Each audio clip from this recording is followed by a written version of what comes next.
పూర్తి వివరాలకు చదవండి రేపటి అక్షర శిల్పం దినపత్రికలో. తెలంగాణలో కూడా అదే సెంటిమెంటా?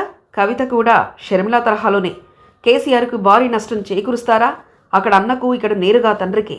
తెలంగాణ పాలిటిక్స్ రోజు రోజుకు మారిపోతున్నాయి.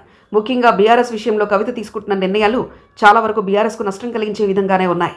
ఏపీలో జగన్మోహన్ రెడ్డికి ఎలా షర్మిల ఇబ్బంది పెడుతున్నారో అలాగే ఇటు తెలంగాణలో కూడా బీఆర్ఎస్ను కవిత ఇబ్బంది పెట్టేలా కనిపిస్తున్నారు.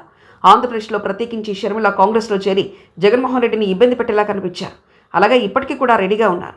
షర్మిల బాటలోనే ఇప్పుడు కవిత కూడా అదే స్ట్రాటజీ చేద్దామని ముందుకెళ్తున్నారు. అయితే ఆంధ్రప్రదేశ్లో జగన్మోహన్ రెడ్డి మీద షర్మిల పోరాడుతున్నారు. ఇక్కడ తెలంగాణలో కవిత నేరుగా తండ్రిపైనే పోరాటానికి సిద్ధం చేసుకున్నారు. తెలంగాణ జాగృతి అధ్యక్షురాలు కవిత సొంత పార్టీపై కసరత్తులు ప్రారంభించారు. ఇప్పటికే కల్వకుంట్ల కవిత తన ఇంటి పేరును మార్చుకున్నారు. ఇక కేసీఆర్ ఫోటో కూడా తన కార్యాలయంలో తీసేసిన ఫోటోలు సోషల్ మీడియాలో వైరల్గా మారాయి. కవిత సొంత పార్టీ ప్రకటన త్వరలో వెలువడుతుందని జాగృతి వర్గాలు చెప్తున్నాయి. ఇప్పటికే కొందరు మేధావులు బీఆర్ఎస్లో అసంతృప్త నేతలతో కవిత సమావేశమై చర్చలు జరిపినట్లు తెలిసింది. ఆమె ఫిబ్రవరి నెలలో కానీ మార్చిలో కానీ మంచి ముహూర్తం చూసి పార్టీ ప్రకటన చేసే అవకాశాలు కనిపిస్తున్నాయి. ఇందుకోసం పార్టీ పేరును కూడా దాదాపుగా ఖరారు చేసినట్లు చెప్తున్నారు. అయితే కవిత మరో షర్మిల కానున్నారన్న కామెంట్స్ సోషల్ మీడియాలో వినిపిస్తున్నాయి. వైఎస్ షర్మిల కూడా కవిత తరహాలోనే తన అన్నతో విభేదించి ప్రత్యేక పార్టీ తెలంగాణలో పెట్టారు. అయితే ఆమె తర్వాత కాంగ్రెస్లోకి మారారు. ప్రస్తుతం ఏపీ రాజకీయాలకు మాత్రమే పరిమితమయ్యారు.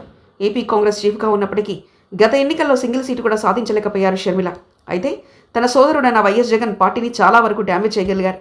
మొన్నటి ఎన్నికల్లో ఆంధ్రప్రదేశ్ వైఎస్ జగన్ ఓటమికి ఆయన పరిపాలనలో తీసుకున్న నిర్ణయాలతో పాటు షర్మిల ప్రభావం కూడా ఎక్కువగా ఉంటుందనేది వాస్తవం. ఇప్పుడు రేపు జరగబోయే ఎన్నికల్లోనూ కవిత సిద్దిపేట నియోజకవర్గం నుంచి పోటీ చేస్తారన్న ప్రచారం జరుగుతుంది. అయితే కవిత కొత్త పార్టీ కూడా షర్మిల తరహాలోనే తెలంగాణలో పెద్దగా ఫలితాలు సాధించే అవకాశాలు లేదనేది వాస్తవం. అయితే బీఆర్ఎస్ పార్టీని మాత్రం కొంతవరకు డ్యామేజ్ చేసే అవకాశాలున్నాయనేది వాస్తవం. అయితే ఎంతవరకు పార్టీకి నష్టం చేకూరుస్తుంది, లేకుంటే ఇంకా ఎన్నికలకు సమయం ఉండడంతో తన తండ్రి కేసీఆర్తో రాజీ కుదుర్చుకుంటారా అన్నది తెలియకపోయినా కొత్తగా పార్టీ అంటూ పెడితే మాత్రం ఎంతో కొంత బీఆర్ఎస్కు నష్టం చేకూరుస్తుందని చెప్పక తప్పదు. మరి కవిత చేకూర్చే నష్టం నుంచి బీఆర్ఎస్ను ఎలా పార్టీని కాపాడుకొని ముందుకు వెళ్తారనేది చూడాలి. మరిన్ని కథనాల కోసం సబ్స్క్రైబ్ చేసుకోండి మీ అక్షర శిల్పం. పూర్తి వివరాలకు చదవండి రేపటి అక్షర శిల్పం దినపత్రికలో.